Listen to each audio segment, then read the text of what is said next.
एक 10 साल का ओकायो नाम का एक बच्चा होता है और इस बच्चे का बचपन से सपना होता है कि मुझे बड़ा होकर मार्शल आर्ट के अंदर में मास्टर बनना है। अब जापान के अंदर में जो मार्शल आर्ट के अंदर में मास्टर होते हैं उन्हें सेंसेई बोला जाता है। अब ये अपना सपना बचपन से बनाता है कि मुझे बड़ा होकर मार्शल आर्ट के अंदर में मास्टर बनना है। ये सपना अपने मम्मी पापा के साथ में शेयर करता है और इसके मम्मी पापा ये डिसीजन लेते हैं कि हमें इसे मार्शल आर्ट स्कूल के अंदर में भर्ती करवाएंगे। अब वो उसके mummy papa martial art school के अंदर में भर्ती करवाने के लिए ही लेकर जा रहे होते हैं। रोड एक्सीडेंट के अंदर में एक ऐसा हादसा हो जाता है, उस एक्सीडेंट में हमारा जो ओकायो होता है उसका जो लेफ्ट हैंड होता है वो कट जाता है। जो उसका बायां हाथ होता है, जो उसका उल्टा हाथ होता है वो शरीर से अलग हो जाता है। मानो कि जो हमारा ओकायो होता है उसका सपना ही खत्म हो गया हो, बट उसे खुद के ऊपर में विश्वास होता है। घाव भरने के बाद में वो अपने मम्मी पापा से फिर से जिद करने लग जाता है कि मुझे बड़ा होकर मार्शल आर्ट के अंदर में मास्टर बनना है। उसके माँ बाप बोलते हैं तू कैसे लड़ेगा, तू कैसे हराएगा लोगों को मार्शल आर्ट के अंदर में, तेरे पास तो एक हाथ ही नहीं है। वह अपने मम्मी पापा से जिद कर रहा होता है और उस जिद के मारे उसके मम्मी पापा उसे मार्शल आर्ट स्कूल के अंदर में भर्ती करवाने के लिए लेकर जाते हैं। अब वहां पर उन्हें वो मिलता है जो पूरे एरिया का सबसे बढ़िया मार्शल आर्ट का ट्रेनर होता है। वो मार्शल आर्ट का ट्रेनर जब ओकायो से मिलता है तो पूछता है कि तुम कैसे लड़ोगे, तुम्हारे पास तो एक हाथ ही नहीं है, तुम कैसे हराओगे इन सबको। ओकायो बोलता है कि मुझे कुछ नहीं पता, मुझे आप सिखाएंगे और मैं इन सबको हरा दूंगा।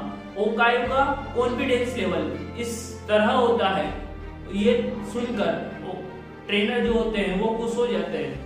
मास्टर बोलते हैं ठीक है मैं तुम्हें सिखाऊंगा। अब ओकायो का एडमिशन हो जाता है उस स्कूल के अंदर में और ओकायो की ट्रेनिंग स्टार्ट हो जाती है। ट्रेनिंग के अंदर में मास्टर जी उसे एक किक सिखाते हैं और बोलते हैं इस किक की आप प्रैक्टिस करो। कुछ दिन निकल जाते हैं और ओकायो उस किक की प्रैक्टिस कर रहा होता है, पर वो देखता है कुछ बच्चों को अलग अलग टेक्निक सिखाई जा रही है, अलग अलग तरीके सिखाए जा रहे हैं और उससे बोला गया तुम सिर्फ एक ही किक की प्रैक्टिस करो। ओकायो मास्टर से बोलता है कि मैंने इस किक की बहुत प्रैक्टिस करी, इतने दिनों से मैं इस किक की प्रैक्टिस कर रहा हूँ, मुझे भी कुछ और सिखाइए। मास्टर बोलते हैं नहीं उसी किक की प्रैक्टिस करो और ओकायो मान लेता है और वह कहता है ठीक है, उसी किक की प्रैक्टिस करने वो लग जाता है। 6 महीने तक ओकायो लगातार उसी किक की प्रैक्टिस करता है और वह देखता है कि मास्टर बहुत सारे बच्चों को अलग अलग टेक्निक सिखा रहे हैं, बहुत सारी टेक्निक सिखा रहे हैं और ओकायो मास्टर के पास जाकर बोलता है कि आप और बच्चों को नई नई टेक्निक सिखा रहे, बहुत सारी टेक्निक सिखा रहे, मुझे भी सिखाइएगा। मास्टर बोलते हैं कि नहीं, तुम्हें मुझ पर यकीन है तो बस वही करो जो मैं तुम्हें बताया, अदरवाइज स्कूल से बाहर निकल जाओ। ओकायो मास्टर का कहना मानता है और उस किक की प्रैक्टिस में लग जाता है। 2 साल निकल जाते हैं। अगेन 2 साल बाद ओकायो मास्टर के पास जाता है और मास्टर बोलते हैं सेम किक की प्रैक्टिस करो। 6 साल और मतलब 2 साल पहले और 6 साल और 8 साल तक कंटिन्यू ओकायो उसी किक की प्रैक्टिस करता है और कुछ और नहीं सीखता। फाइनली वो दिन आ जाता है जब ओकायो 18 साल का हो जाता है।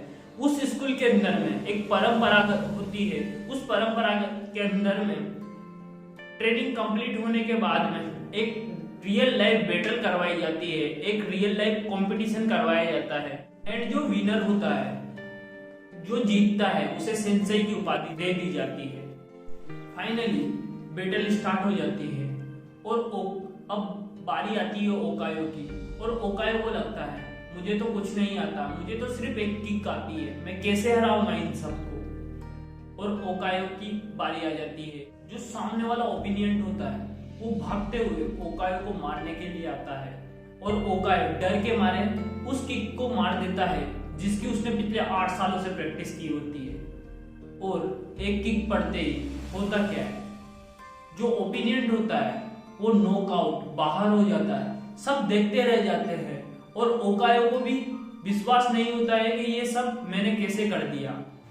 अगेन दूसरा राउंड होता है, दूसरे राउंड में भी सेम होता है। सामने वाला ओपिनियंट ओकायो को मारने के लिए आता है और ओकायो उसी किक को मार देता है।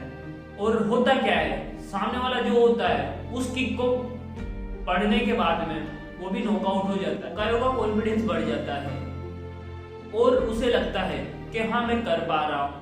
तीसरे राउंड के अंदर में ओकायो से थोड़ा हेवी कॉम्पिटिटर उसके सामने आ जाता है और ओकायो के सामने आते ही वो पंचेस करना शुरू कर देता है। ओकायो थोड़ा लड़खड़ा जाता है और जैसे ही वो देखता है कि सामने वाला ओपिनियंट का ध्यान कुछ सेकंड के लिए उससे हट जाता है तो वो फिर से उसी किक को मार देता है। और होता क्या है, जो सामने वाला ओपिनियंट होता है वो नॉकआउट बाहर, लगातार ओकायो 3 राउंड कंटिन्यूसली जीत जाता है। एंड फाइनली अब बारी आती है जो उस स्कूल का सबसे ज़्यादा खतरनाक कॉम्पिटिटर होता है, जो मार्शल आर्ट का सबसे खतरनाक प्लेयर होता है। और वो ओकायो के सामने आकर खड़ा हो जाता है और ओकायो को स्माइल के साथ देखता है और बोलता है कि तुम्हें तो एक किक मारूंगा और तुम बाहर हो जाओगे, तुम्हें एक बार मारूंगा और तुम नॉकआउट हो जाओगे। ओकायो को भी डर लगने लग जाता है क्योंकि उसने देखा होता है जो कॉम्पिटिटर होता है उसको ये बहुत ही भयंकर तरीके से मारता है, इतनी बुरी तरीके से मारता है कि उसका ब्लड निकाल देता है। और ओकायो को लगता है कि इसे कैसे हराऊंगा। जब बैटल शुरू हो जाती है तो सामने वाला जो ओपिनियंट होता है वो ओकायो के ऊपर में इतना हावी हो जाता है, उसे बुरी तरीके से मारता है।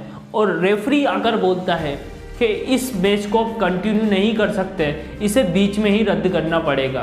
मास्टर जी इशारा करते हैं कि कंटिन्यू कीजिए जब तक फाइनली कोई विनर नहीं बनता। और ओकायो खड़ा होता है, संभलता है, संभलने के बाद में उसका सामना करता है। और जो सामने वाला कॉम्पिटिटर होता है, ओपिनियंट होता है, वो सोचता है कि मैं तो इसे बहुत बुरी तरीके से मार रहा हूँ, मैं तो जीत जाऊँगा। वो थोड़ा ओवर कॉन्फिडेंस के अंदर में आ जाता है। अब वो ओकायो को हल्के में ले लेता है। जैसे ही मैच स्टार्ट होता है, शुरू होता है, तो सामने वाला जो कॉम्पिटिटर होता है वो ओकायो को मारने के लिए आता है। तो ओकायो कुछ नहीं करता, सिर्फ वह अपनी वह किक मार देता है। लड़खड़ा रहा होता है, डर रहा होता है, पर वह उस किक को मार देता है। उस किक को इतनी ज़ोर से मारता है कि एक किक के अंदर में जो सामने वाला कॉम्पिटिटर, पूरी स्कूल का जो सबसे खतरनाक कॉम्पिटिटर होता है, वो एक ही किक के अंदर में नॉकआउट हो जाता है। एक ही किक के अंदर में पूरा गेम खत्म हो जाता है। अब ओकायो को खुद पर भरोसा नहीं होता है कि वह कैसे जीत गया और फाइनली वो सबको हरा देता है। He is a champion. वह अपने मास्टर के पास जाता है और मास्टर उसे सेंसेई की उपाधि दे देते हैं। जब सेंसेई की उपाधि मिल जाती है तो मास्टर से पूछता है कि आपने तो सिर्फ मुझे एक किक सिखाई, मैं कैसे जीत गया, मैंने कैसे हरा दिया है इन सबको। मास्टर बोलते हैं इसके 2 कारण हैं। पहला कारण, ये मार्शल आर्ट की सबसे डिफिकल्ट किक है, और दूसरा कारण, यह किक का तुमने लगातार पिछले 8 सालों से प्रैक्टिस किया है और सिर्फ इस किक का एक ही तोड़ है, लेफ्ट हैंड को पकड़कर जमीन पे पटक दे। पर तुम्हारे पास करिश्मा समझो या इसे गिफ्ट समझो कि तुम्हारे पास लेफ्ट हैंड है ही नहीं, इसका कोई तोड़ है ही नहीं। मुझे पहले दिन से ही पता लग गया था कि तुम इस किक को सीख लोगे तो तुम सबको हरा दोगे, और मुझे तुझ पर यकीन था। एंड फाइनली हुआ भी यही। जिंदगी में यदि आपको सही मास्टर, सही कोच मिल जाए, जो आपको लगता है आपकी वीकनेस है, आपकी कमियां हैं, सही मास्टर आपको ज़िंदगी के अंदर में चैंपियन बना देता है। कैसी लगी दोस्तों आपको ये स्टोरी, मुझे कमेंट बॉक्स में ज़रूर बताएं। और आप इस चैनल पर नए हो तो इस चैनल को सब्सक्राइब कर लें, बेल आइकन को दबा लें, ताकि आपसे इस प्रकार की एक भी वीडियो मिस ना हो। तब तक के लिए मिलता हूँ आपको नेक्स्ट वीडियो में। इस वीडियो को आप हर उस व्यक्ति के साथ शेयर करो जिसको आप अपने साथ ग्रोथ होते हुए देखना चाहते हो।